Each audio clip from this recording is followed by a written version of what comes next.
to Love in the Time of Hydra, the Agents of S.H.I.E.L.D. 10th anniversary podcast. Today we're taking it back to simpler times, April 14th, 2015.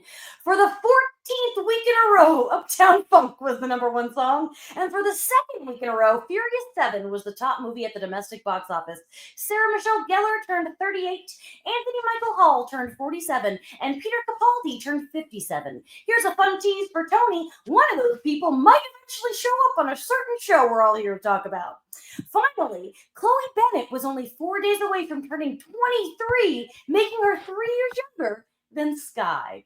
But the most important thing that happened on April 14th, 10 years ago, was Agents of S.H.I.E.L.D. Season 2 episode Melinda, aired on ABC at 9/8 Central. Hello, I'm Jamie Girac, and I'm here with my co-host, boyfriend, and level 2 Agents of S.H.I.E.L.D. fan, Tony Paletto. Hi, Tony. Hi, Jamie. Hello, everyone who's watching and listening. We have a really good show today. Yeah, we have 2 very special guests. First, a writer and producer who wrote many great episodes of Agents of S.H.I.E.L.D., including Melinda. DJ Doyle is here. Hello. Thanks for having me. DJ. Welcome in. Thank you. Hello. Thank you. We have 2 guests though today. It's a packed episode. He's a producer who directed 11 episodes of Agents of S.H.I.E.L.D., including, you guessed it, Melinda. Gary Brown is here. Hi, everybody. Thank you for having me. Gary. Thank you for having me. I am here in audio and in spirit. Sorry I'm not here in visual content. It's all good. Audio and spirit are the 2 most important ones. If anyone's watching in a video, just pull up IMDb. You can get Gary's photo there. That's where you can visualize where the voice is coming from. Thank you both so much for being here. Thank you for having us. Thank you for having us. Yeah. We're going to go through the episode because it's such a good one. But first, we want to ask you just some general S.H.I.E.L.D. questions, and then we're going to kick Tony out so I can ask you guys some spoilery stuff because I know what's going to happen. Gary, I want to start with I want to start with you because this is the first episode you directed, but you have producer credits dating back to the pilot. Can you tell us just how you got involved with the show? Well, I was just finishing up a movie that I directed in Dallas, Texas, and I was cutting the movie, and I got a call from the head of production at 20th Century Fox Television asking if I would come to Los Angeles for a meeting because he knew I was cutting this movie. And I said, gosh, I'm just like a week away. Can we just postpone this a week? And they said, no, they've got to see you right now. So we ended up saying, okay, well, let's do it on Zoom. So we did a Zoom call, and it was quite the group that I met for the first time. It was Josh Whedon, Jed Whedon, Marissa Tancherone, Jeff Bell, and Jeff Loeb were all on the Zoom talking with me about my thoughts on doing the show with them. I had read the script and thought it was a terrifically exciting, dramatic story. And I said that out loud to everybody. And Josh said, oh, come on, cut the crap. Let's talk really what you think about the episode. I said, no, this is a outstanding pilot. And I've read a lot of pilots. I've done a lot of pilots. And this was something that was the most exciting thing that I've read in a long time. And for whatever reason, they said, we'd like you to come and do the show. And so I came and did the pilot with all of them. And then fortunately we got picked up to series and we continued on this long, amazing 7-year run that we had the opportunity to be involved in. And 7 great years. It was fantastic. It was it's one of the most exciting and dramatic series that I've ever been involved in. There's nothing like it in my past career. It was a show where everybody was excited to come to work every single day. We set that kind of tone and environment from the cast to all the executive producers, the writers, all the way down through the crew. Everybody was excited to come to work every day.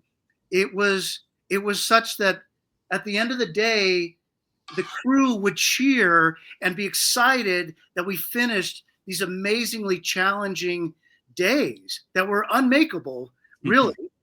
But we just had a wonderful cast and crew.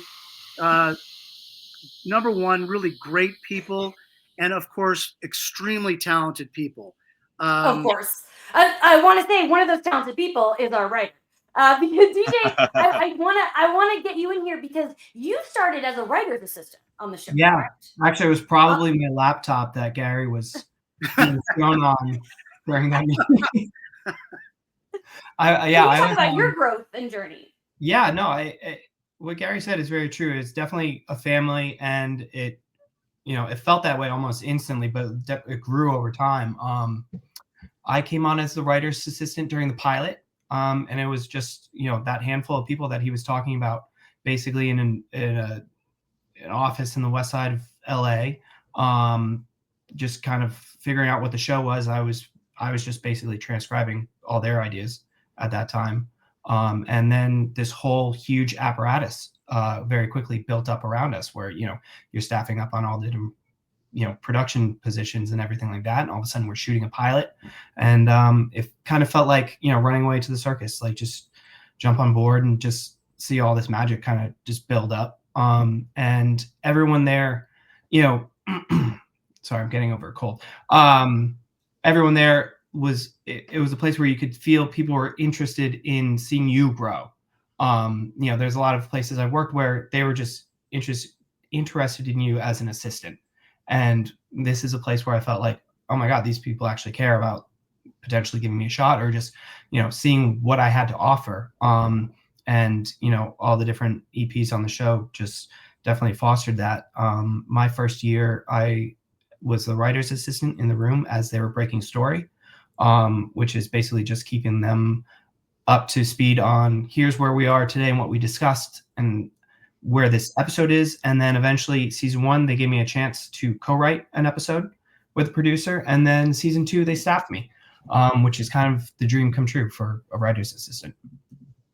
Amazing. If I can add on to that just a little bit, I think what DJ was saying about this incredible apparatus that we had going on, we officed and we shot at Culver Studios in Culver City.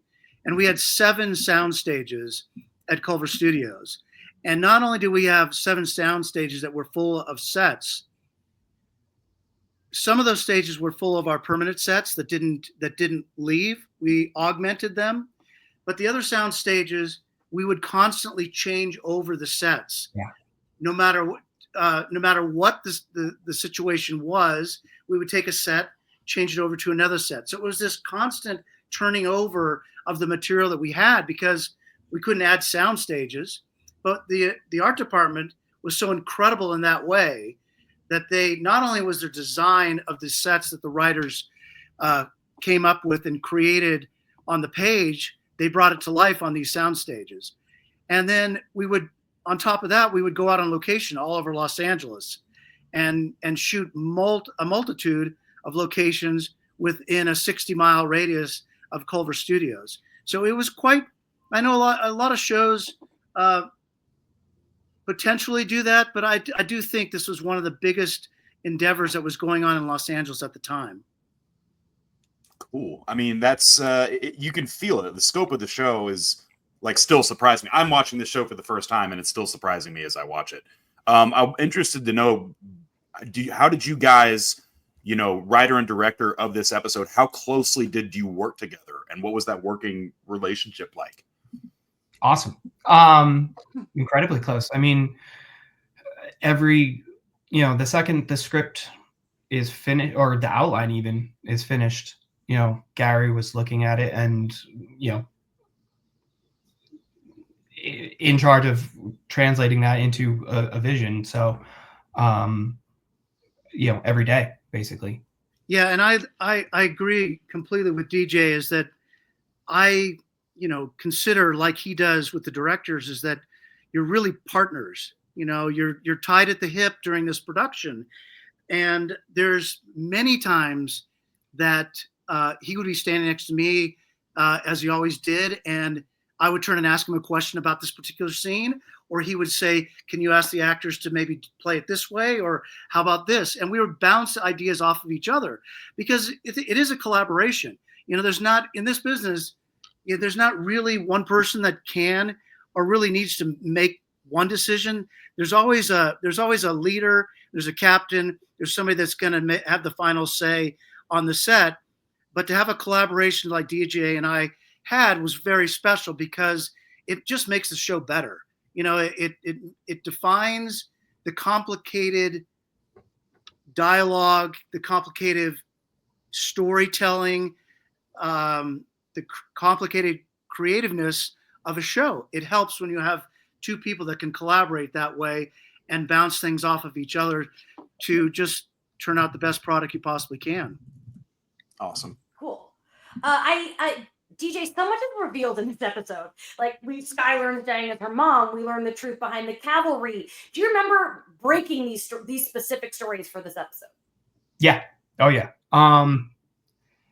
It was one of those things. I mean, with Melinda and the cavalry kind of story, that was something that had literally existed as an idea since the pilot. That what she went through. By the way, Tony, you've seen this episode, right? Yes, I've seen up to this episode. So the whole pitch for what Melinda had actually done, like that was something. I mean, that was a Marissa pitch back during the pilot days. I can't, I'm not going to take credit for that. That's like one of those incredible things. And then it was fun seeing, kind of everyone pushing. It was like, okay, I think it's time for that to kind of finally come out, and it felt like an interesting time married up with everything else that was going on in the story. And I felt really lucky that like you could kind of see all the right spots for the cards to start turning over. So to kind of know that was where I was going to slot in on this, on the episode list was like, okay, cool. Like it was just so much fun getting to turn over, I hate keeping a secret. You want to, it's the person who gets to spill a lot of his stuff and still tease more stuff coming down the pipe. But actually move the ball down the field. And it was also getting close to Christmas time. So when we were breaking the episode, there's kind of a tradition of giving one of the lower level writers the Christmas episode so that they get more time to work on it. So that everyone else can go off and have their vacation. And we got most of the episode broken, but there was definitely a lot of kind of the end work that was like, okay, I'm gonna be figuring this out. So it was kind of a fun vacation just to get to hole up by myself for the end of it and be like, okay, this is how kind of we can weave these things in at the end, and like a lot of like the scene work and stuff like that, getting to do that and just having a little bit of leeway to come back at the end and be like, okay, does this work? And it was so much fun. Season 2 was a lot of fun to write. A lot of work. It's amazing. It's my second favorite season. So yeah, it is really endearing to everybody we've had on this podcast who was involved in the show. Says the same thing that it was family, says the same thing that it was everyone was excited to be there, and that's just really nice to know.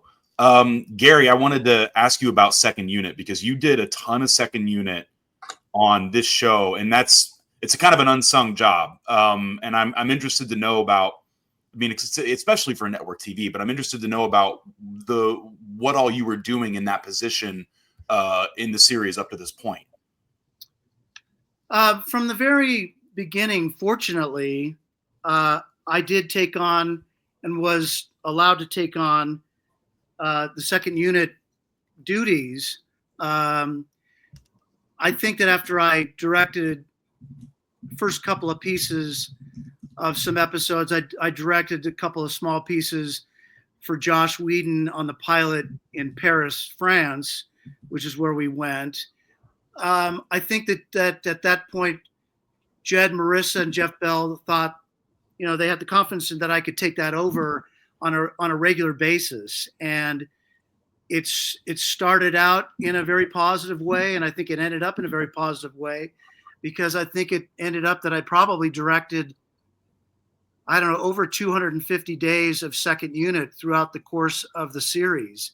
And, like DJ was saying, it was a definite machine that allowed us to keep this train on the track, because we were probably shooting anywhere from 1 to 2 days of second unit a week. At sometimes probably DJ more later in the series. It really became, hugely complicated. And we had a certain amount of time to shoot these episodes in, and we had a post-production air dates that we had to make.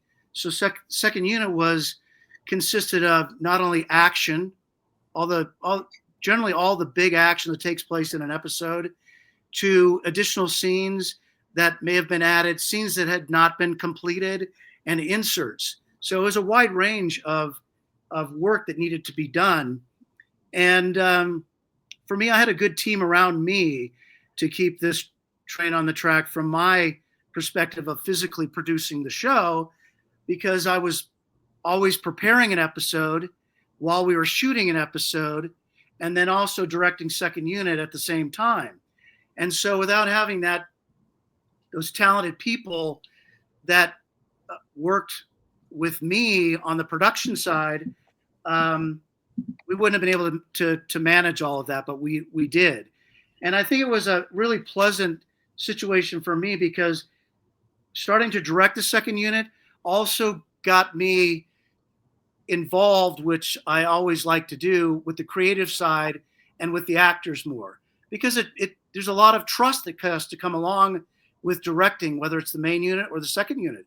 And my opportunity to do that put the trust in the actors that I could direct them in any situation that might come up.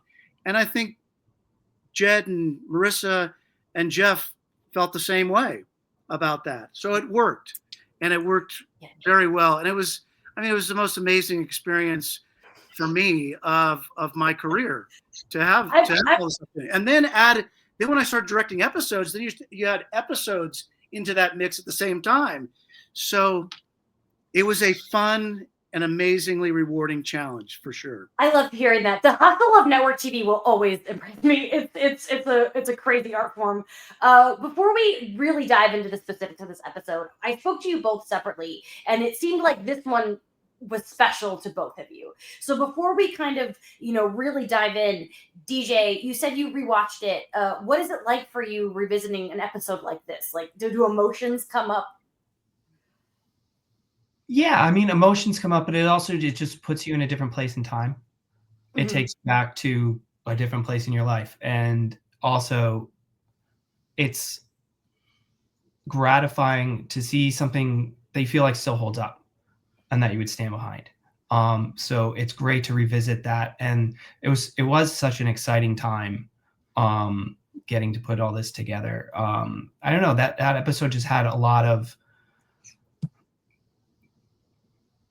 good memories around it. There were scenes where I was like, oh, I'm standing behind that wall right there. I remember when I was trying to tell Gary and this running over, and like a lot of that kind of stuff. And then it's also, you'll be surprised. Like I was telling Gary earlier, like you would see Clark just deliver a line, and it was like it would just be like a 2-word line, and it was like, he nailed that. And I was like remembering, it's like everyone showed up, and it's just, story-wise, it was exciting because it was so many fun things to play with. That end tag is one of the most, I don't know, rewarding scenes to get to watch. Like Kyle MacLachlan just ham it up on a table, and and there are all the little things that you would put in, my sister's birthday is Sky's birthday, and the story of night, other than trying to steal a car in China, just the moon and cleaning the house and stuff, was that's my mom telling me stories. So there's tiny little things in there that's oh right, I got to sneak those in, and it's so for you. And I don't know, it was a fun episode for me just to go back to it, and especially because I have a new son that was just born, so yeah. Also a weird episode in that context. But, yeah. You're going to be emotional. Yeah, I'm Also, in I the wanna wrong say- place anyway. Your sister and Sky were born exactly one day before I was born. I was born very cool. July 3rd, 1988. So Nice. we were that close. Before you get started there, I just have to say, just to piggyback on what DJ was saying, is that not only was this a special episode for DJ, and he had the opportunity to write it, it was a very special episode for me, and it happened to land, or was planned to land in a spot that I was directing, which I felt very proud of and very excited about. But it was an extremely exciting episode for Ming Na Wen, because, you know, like DJ was saying, we were teasing this cavalry, Melinda's backstory for such a long period of time. And I wasn't in the writer's room. I was doing all the things that I just mentioned. But while they were in the writer's room talking about this, I didn't know how and when it was coming up until it got really close. And I think probably for the entire world that was watching this series, this was a very special episode for them as well, because finally the story came to fruition on screen. And so I think it was special for everybody involved in this show. Yeah. It's so funny. I can't wait to hear what Tony thought of the episode, because, you know, the point of the podcast technically is for the people to hear what Tony thinks as his first time. But I remember very well 10 years ago watching this for the first time, because when it started, I was like, no, I don't want to know the history. I want you to tease me for years about what the cavalry means. But by the end of the episode, I was like, oh, it's so good. I was like, they got me. I'm so happy to know this. So, Tony, how are you feeling now that you have this answer? I got to tell you, man, when this thing started and it's like, you know, May having this sort of sexy romantic moment with her husband, and I'm just like, oh, cool. All right. You know, and it's like 7 years later and I'm like, oh, nice. And then they're in the kitchen and she has a completely different energy, performance-wise, character-wise, than she has had in the entire show. And I started getting so fucking nervous because I knew what this episode was going to be. I was like, no, this is the one that broke her. I was genuinely like the whole time, like even before we got to Bahrain, I was like, no, I know what one this is, and it had to happen. It was like, so hats off to the writing, DJ, and just like getting me turning the screw in me very early, just and compliments, as we're going to be paying for the rest of this podcast, compliments to May for distinguishing the performance so distinctly. It's a completely different woman. Building off what Gary said, it was amazing making sure that Ming got her flowers on this one, because as an actress and as a person, she's so bubbly, she's so full of life, and people, you know, to just see May, you know, from the pilot on as that one character, it probably, I don't know, it's so, but, you know, it's so restrained and it's so internal. Like it was like finally, in a way, letting everyone see, like, no, this is May, like, you know, like letting her kind of like have her spotlight a little bit, and it's like she totally deserved that. And unfortunately, it was a situation that broke her, but that's the fun of it. Gary, we obviously have in here what I like to call the flashback tint, so that our audience can differentiate. But as a director, you know, you're coming in here with two different timelines. Was there anything that you kind of zhuzhed in there of like, this is how I want to direct it differently versus 7 years ago and now? Well, that's a good question. I mean, I think DJ and I talked about that a little bit, and talked about it with Jeff Bell and Jed Marissa going into it. You know, we did a little nice color correction in post-production to help that along with selling the point that there was two different time periods. But, you know, in watching the episode back again today, 10 years later, it not only did it hold up, but it did make sense. It's a complicated series. It's a complicated episode.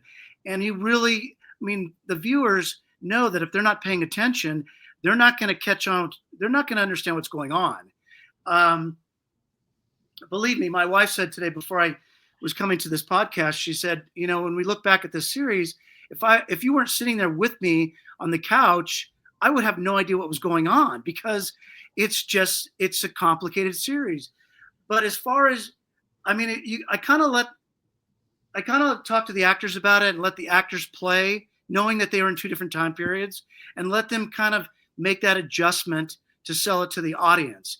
And with my, the communication I had with the actors, I think that really helped pull it off. That, as complicated it was, you got to remove yourself from this scene, Clark and Ming, because something's happening in another time period, and we may have to shoot that on the same day. So it was, it's complicated for everybody to try to get into that mode and that feeling about different time periods. But I think we did that pretty well on this series throughout. Yeah, I'd say so. 100%. DJ, we get some fun Avengers references in this episode, which, especially in those early days, you were making those connections a lot. What was that like for you? Was that like homework, or was it more of like, I'm get to geek out and talk about the Avengers? A little both. No, wait, I mean, not homework and like looking up things about them, but it's just like, it was important to establish ourselves in that universe, and to orient people kind of in time. It was fun for me just to, like, if you're listening to like, Coulson talking on, it wasn't the bus, it was just a transport, even though it was the same set. Referencing like, we're starting to look at the Avengers Initiative and stuff, and like, it's fun to let people put themselves in a place in time. I never want to lean a scene on a reference. I'm not a referential, like, I don't love references that much that I want like to make that the joke, unless there's like a little thing you can kind of slip in. But it is fun to play with. Cool. But yeah, I don't like to hang everything on it. Like, let the show be cool, and the reference are kind of like just a little bit of topping on it. Hell yeah. Deeply respect that. Throughout this episode, we're getting a lot of teases about Project Theta, which I will be asking you both about when Tony leaves, because he doesn't know what that means yet. But I want to know, Tony, do you believe Matt's theory that it's a base for powered people? I was asking myself that. I actually don't know what he said. Why is he so into bunk beds? He's got like 50 or 100 bunk beds or something to that respect. And I definitely am Team Coulson, but that's kind of a disconcerting discovery. Like, it's like I'm in this game.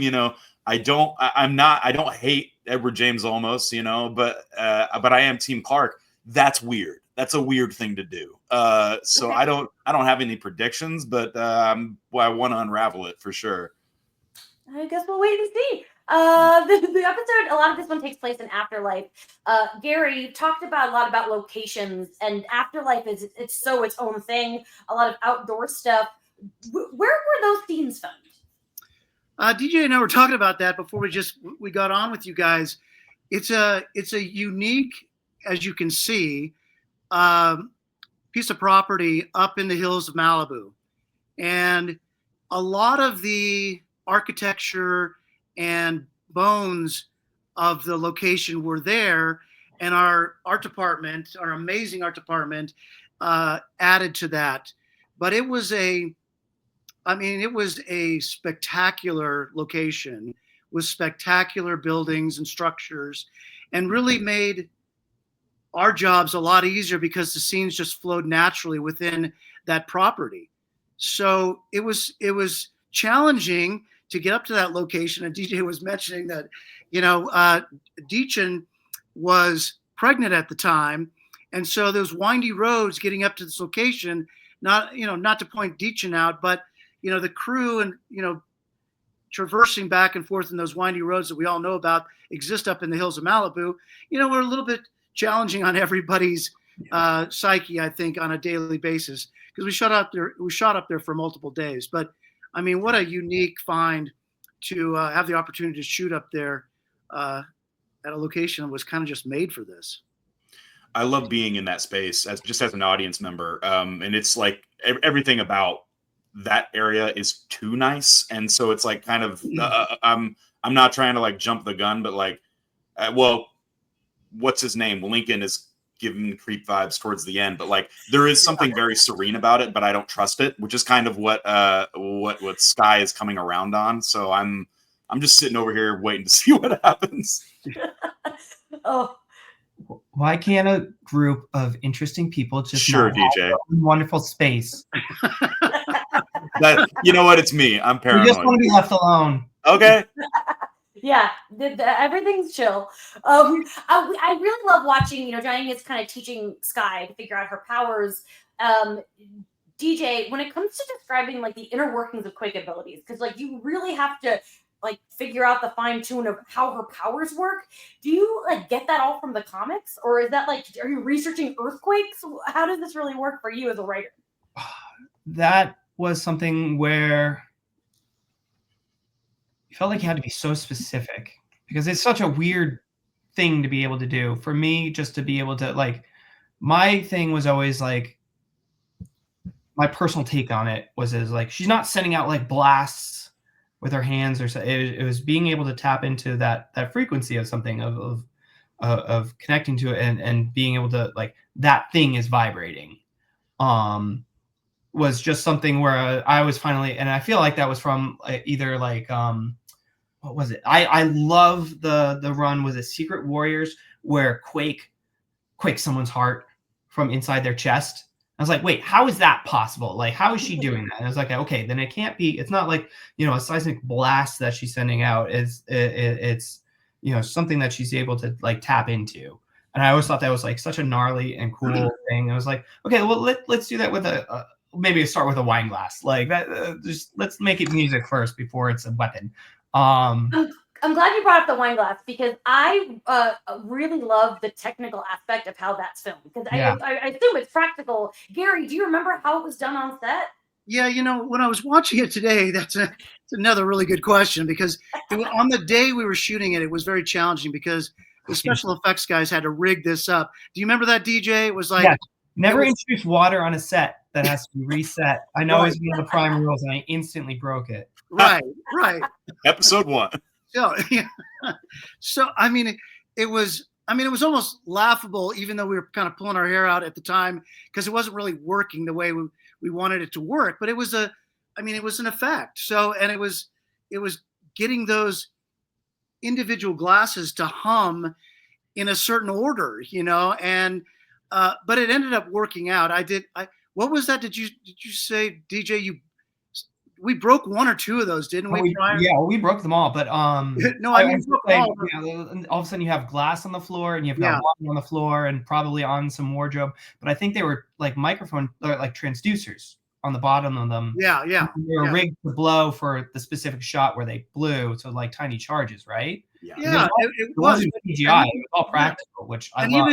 Even us standing behind the camera watching this unfold or not unfold as we wanted it to, and then Chloe standing there with her hand out, going, "What's going on here, guys? Nothing's happening."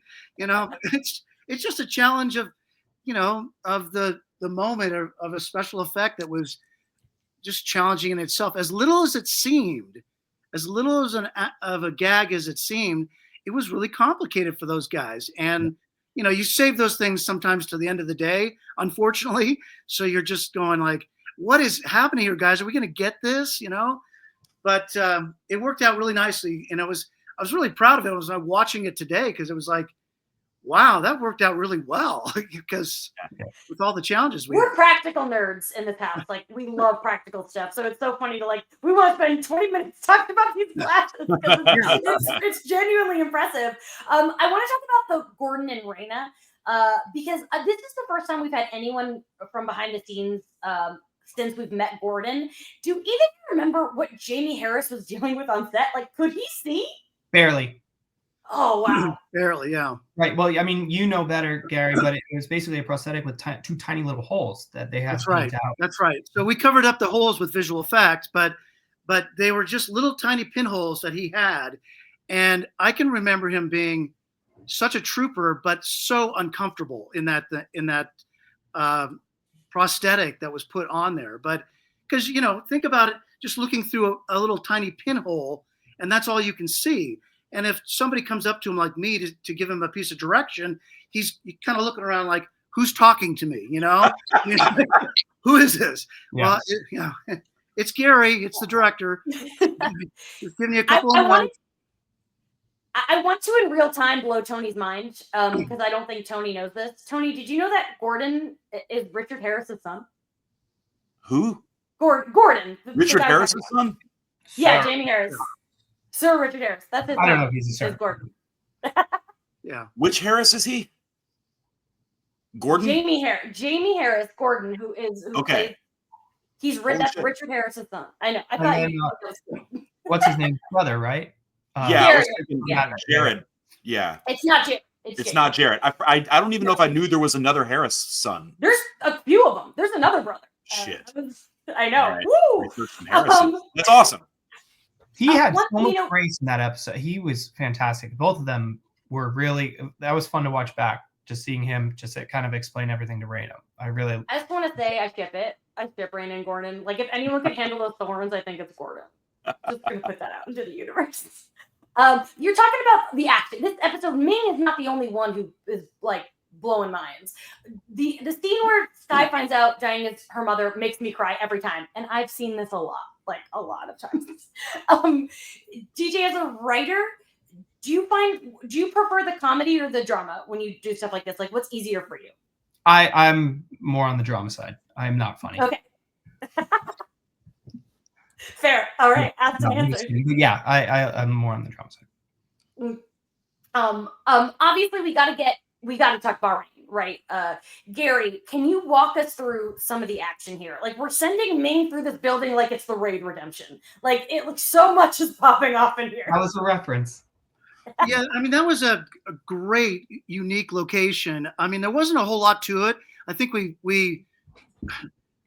drained every ounce of location spots out of that small group of sets that we encountered there. But yeah, I mean, we kind of sent her through a maze of hallways and stairs to get to the upper part of this location. I think there was some pretty incredible fight action that took place on those stairs with Ming. And I have to say, I directed countless numbers of fight scenes with Ming Na, and she is incredible. Not only, as DJ said, as a person, number one, and as an actress, but she's an incredibly physical fighter. And of course, my job or my ideas were put Ming in as much as possible and don't put the doubles in unless you absolutely have to. So a lot of what you see in all the episodes is Ming Na doing the fight scenes. Of course, she's got a couple incredible doubles that did some of the hard hits that we didn't want to put Ming through. But that whole Bahrain set was worked out really nicely for us. The interior of the action fight scene between the two girls, that was a set that we had on stage. But that worked out really nicely too. And that was a pretty dramatic fight for those two ladies. That particular set out at Blue Cloud Ranch is where that took place. Yeah. That also was the setting for one of Clint Eastwood movies, American Sniper, was out there for a bit of their shooting. So it works for that Middle Eastern, certainly Bahrain kind of setting for us. I don't know. I think it worked out really nicely across the board. DJ, what do you think? I was in a low-budget World War II movie that shot in at Blue Cloud. That's where we were there for weeks, and it was hot, and it was the summer. Yeah. It's got the true feeling, doesn't it? Yes, it does. Yeah. With the sets over there, their different stages are amazing. And it's funny, like seeing it every once in a while pop up in places. Yeah. Like, once you go to some of these places, you can't help but see them everywhere. Because you spent so much time there. Yeah. I mean, Gary, that's probably a perennial problem for you. Yeah. But it was an incredible. Sorry, keep going. No, it's okay. It was just an incredible place to shoot. It was, you don't have that many options in Southern California to shoot the Middle East, but it worked fantastically for us. Yeah. Oh yeah, I believed it. I want to talk about Ava Akers, the girl who plays Katya, the little girl. Now it's been 10 years. I don't think she's a little girl anymore. But she's terrifying. Like every time I watch this, I'm like, oh, she's so scary. Do either of you remember her casting or working with her? She was amazing. I mean, Gary, you were, I was in Video Village, but I mean, you were actually directing her, so I mean, for her age and her experience, I thought she did an amazing job. She took direction very well, and I mean, she played the creepy little girl extremely well, and a little bit frightening too, if you think about it. But Don't have to think about it. yeah. I mean, Tony, when you see the episode, you'll see what we're talking about. No, I've seen it. I've watched. you I've watched watched this episode. Yeah, she did an incredible job. I don't know. I can't say enough about her as far as an actress. She took the notes. She took the direction. She came with her own ideas. She played it naturally, which is always your hope. It was weird castings, in the casting sessions, though, seeing so many little kids being like, "I need your pain," like. Yeah. It's weird. I was happy, and she stood out, like she's a pro. Cool. Was I Need Your Pain your creation, DJ? I have no idea. Oh, I don't. fair. Full Yeah, I think it was. Yeah. Mhm. But it was. I think it was pretty much something kind of creepy, just to let you string along before revealing thing, so that something's up. These people are not acting right, and let them verbalize something. But and then it kind of hits you once you see her. It really starts, make sense. But otherwise, someone controlling other people gets really hard when you don't have, I don't know, some sort of caliber, something they can say. Tony, did you see that? Were you shocked when it all came together? Yeah, because I mean, yes. First of all, I was surprised that it was the little girl was the mastermind of it, and then immediately just like, oh no, May's gonna kill this kid. And I was like, now I know what Bahrain is. Like, I knew as soon as it was revealed, I was like, oh, no. She was really good. She, and not in like a performative way. She just really kind of got the essence of a menacing monster. It was good. I'll tell you who really nailed that scene as well was Ming Na, because she took it to heart. She was extremely good with the little girl. And I think it was pretty taxing on Ming. And Ming is one of those actresses that she can bring it, and then she can, as soon as you say cut, then she can start joking around and goofing around with you and all that kind of stuff. And then when the cameras roll, she's right back into it. And I think she did do that, but she also, I think it really got to her, that scene, as it did with her character. And she handled it very well, handled the little girl very well. It was a traumatic scene. Mm-hmm. Yeah. DJ, I know you said that the Bahrain conclusion was kind of Marissa's brainchild, but I read that Ming didn't know until she read this script. That sounds right. Yeah. Mhm. I think we kept it pretty close to the vest for a few reasons. You don't want people telegraphing things. And I think you also, you just want them to play the scene.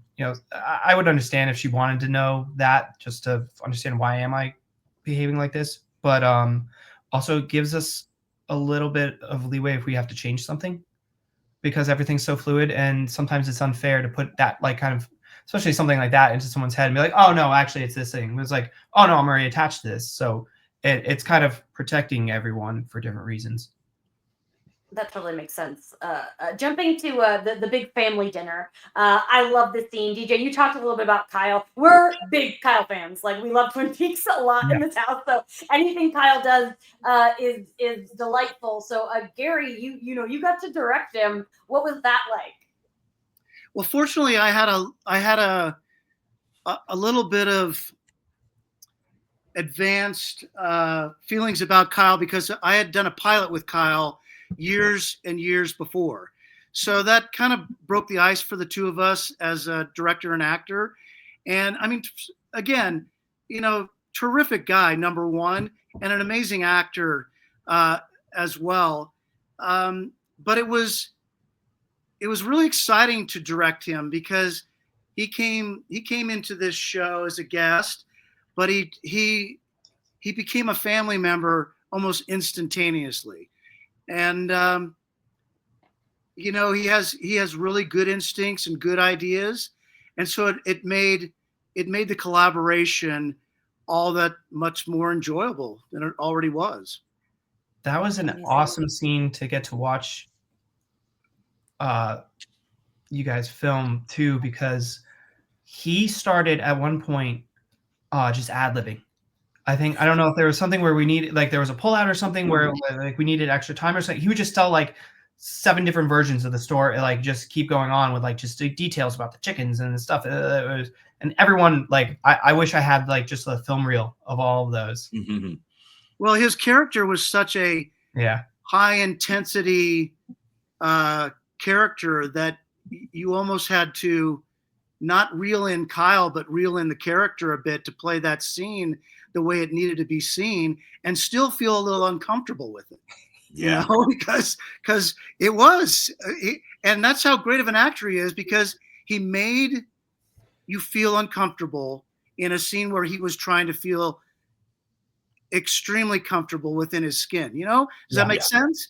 Yeah. Because in the episode prior, when he was just going berserk with Gordon in that room, you got to tame that lion to come into the room with the family, and it was good. I mean, I think the blocking that we did and the time we took on it really helped fine tune it, because like what DJ was saying is that he tended to go off script a bit, and which that character kind of made sense for that character, but you also want to reel that back in to make sure it's coming across as designed. Yeah. Before we're close to kicking Tony out, it's almost time to go. But I do want to bring up the post-credit scene, and I'm just curious, DJ, from the writer's standpoint. Every episode you do a post-credit scene, and is the breaking of those any different from the episode as a whole? It would depend episode to episode. Sometimes we knew what the natural scene was.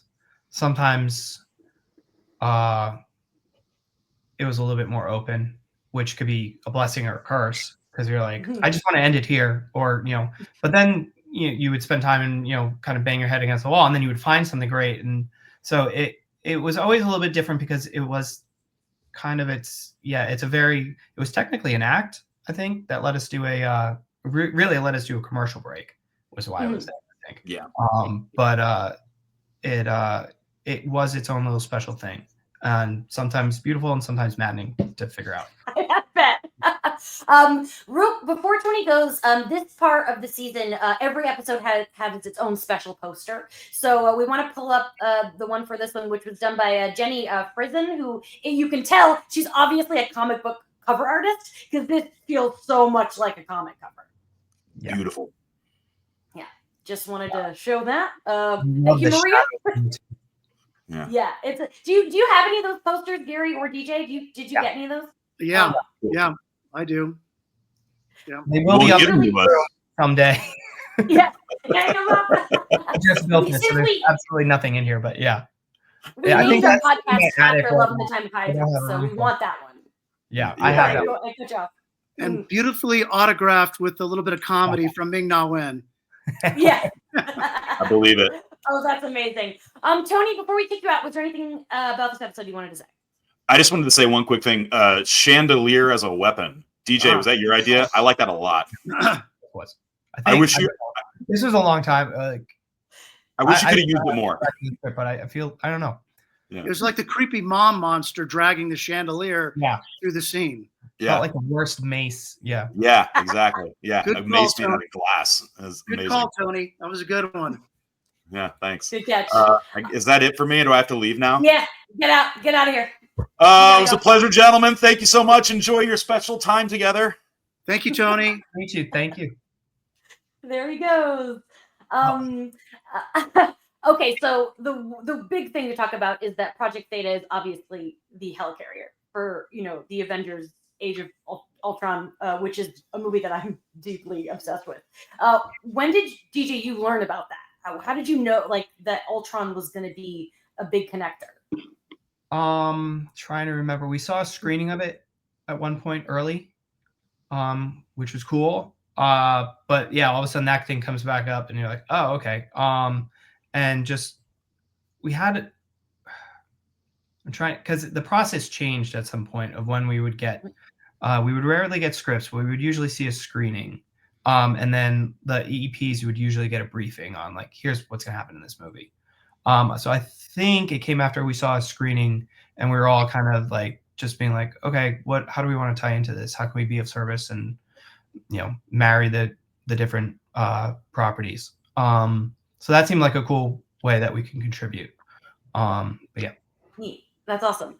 Gary, you talked a little bit about the second unit stuff earlier, but now that Tony's gone, I was curious if you have like a specific memory of an episode that was like especially difficult to shoot. I think when it comes to the action on the show, what initially comes to mind is when we get to the later episodes with the Ghost Rider. And I think there was a lot of pretty dynamic car chases and action that we did with the Ghost Rider that had to marry beautifully with visual effects. So I think that was probably some of the most challenging, because whether it was driving the car or it was a fight scene with the Ghost Rider character, we had to spin him into that flaming character that he is. And that's a process of timing out the action with the visual effects in order to make that work properly. So, and I really enjoyed the car chases with the Ghost Rider car. And so I think that was some of the most exciting. I mean, we did so much action, from explosions to water work to car chases. I mean, it was all just a lot of fun to do and very exciting to be able to put that all together in a short amount of time that we had. You guys got to film a lot of cool stuff on that unit. Oh my gosh, a lot of stuff. It was, yeah, you would be amazed. Like the amount of stuff that you guys were blowing up or flipping over or fighting or dropping someone from a wire there was a lot of cool stuff. Yeah, we did an incredible amount of wire work, because when the superheroes hit you with their powers, you're going across the room. And so we did a lot of that, which is a pretty complicated setup, takes a lot of rehearsal time, but it worked out amazingly.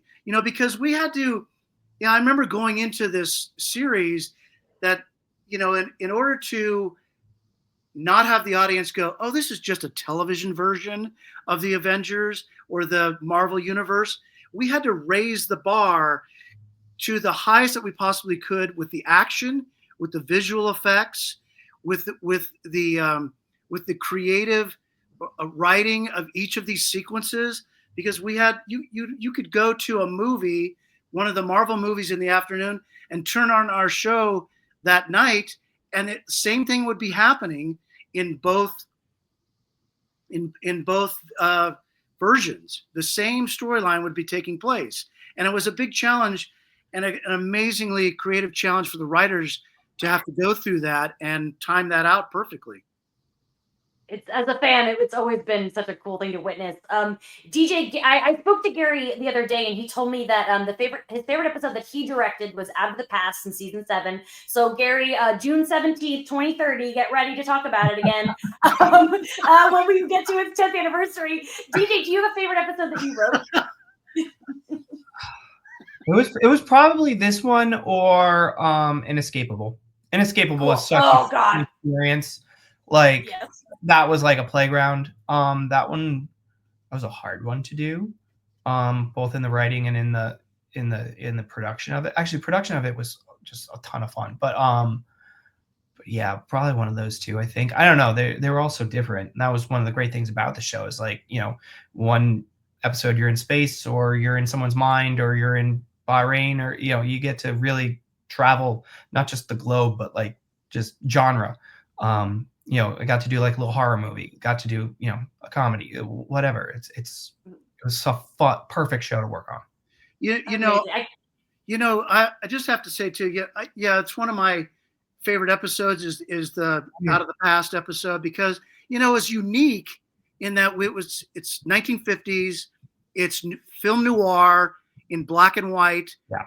But if I really look back at this, and not because we're on this podcast right now, the two most important episodes for me out of the 11 that I directed was Melinda and Out of the Past, because Melinda was such a pivotal turning point in Ming Na's character and also in the progression of the series.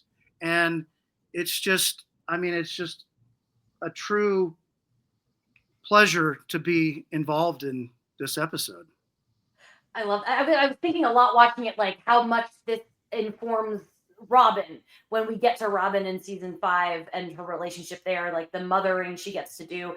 I just can't wait for Tony to keep going. It's so hard to every day keep things to myself. It's about that time where I know we want to get you guys out of here. DJ, before you go, is there just any other thoughts about this episode or your journey with this show that you'd like to share? I guess two things. I'm sorry for saying Theta Protocol so many times in one episode. That was the one thing that stood out. But the second thing is you're going to hear as you do this podcast more, everyone you have on is going to say what an amazing family and what amazing experience it was to be a part of it. And that could not be, more true. I'm literally going to birthday party for, one of the kids of some of the writers tomorrow. Like we still all, see each other, and it is a family, and it is a special thing to be a part of. And I'll always hold that. And it was just so much fun. I had fun directing episode, or getting to work with Gary directing episodes, and I got to have the time of my life with the writers. So yeah. That's beautiful. Gary, same question, hard answer to follow, but anything else that you wanted to share with us? Well, you seriously have to mirror what DJ just said, and that we said at the very beginning of this podcast, which is this was a unique television series in the way that not only was it a family, but it was a groundbreaking series for the Marvel universe and for ABC. And I'm so proud to have been a part of it. And I'm so incredibly fortunate to have met the people that I did on this show. And like DJ, we still keep in touch with each other. And that's a real testament to the people that were involved in this show from the top all the way to the bottom. It just was a collaboration of talented, really good-hearted people that enjoyed doing great work and were excited at the end of the day when it was done, because it was difficult. And we all know it was, and it was, those people all made it happen, and we were a part of it. Again, more beauty. Thank you both so much. We do this podcast because we want to keep the fandom alive. It means so much to so many people, including me. I do this as an excuse to talk about the show, and I'm so grateful that we can get folks like you on, and together we had Kevin Tancherone and Drew Greenberg on together, and that was a similar kind of fun vibe. So thank you again. Well, this is praise to you and Tony for keeping this S.H.I.E.L.D. universe alive for all these years. I mean, when you say 2030, it's almost like uncomprehendable. But I know. What a beauty for you guys to keep this alive for everybody that's really enjoyed the series and will continue to enjoy it. Yeah, I'm really thankful that you are all doing this, and it's amazing to see, and it's really fun to listen to. Thank you so much. You have both have an open invitation. Any episode you want to come back, you just let us know. For our audience, thank you for listening. Just a reminder that because the Lido crew is going to be in Japan, our next episode is going to drop a little late. So keep an eye out on Instagram for those details. Leave those 5-star reviews, share it with your friends, tell everybody that DJ and Gary were on, and have a great rest of your day. Goodbye, everybody.